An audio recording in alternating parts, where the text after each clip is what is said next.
Takže se nacházíme, přicházíme do VIP zóny.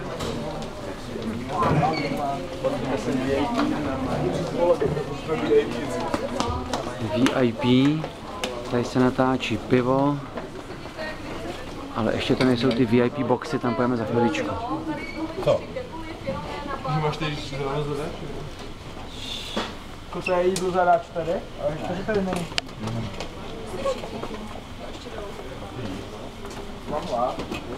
Petře.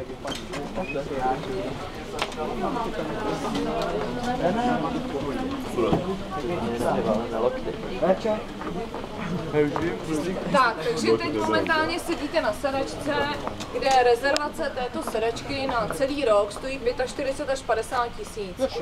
A jak vidíte, tato sedačka je takzvaně dvojnásobně polstrovaná, oproti tomu v tom prvním patře máte tady 2 sedáky, jo?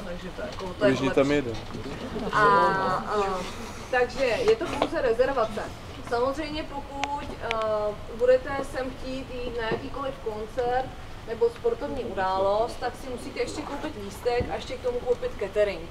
Ten catering se pohybuje, samozřejmě záleží na druhu akce. Když tady budete celý den na florbal, tak třeba bude stát 1000 korun, když tady budete na koncert George Michael třeba, tak bude stát, protože to je docela naše cílová skupina, tak bude stát třeba 1500, 1000 korun, liší se to. Jo?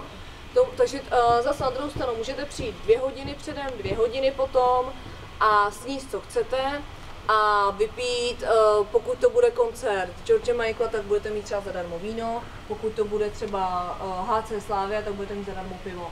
Jo, takže můžete, a alko samozřejmě neomezeně.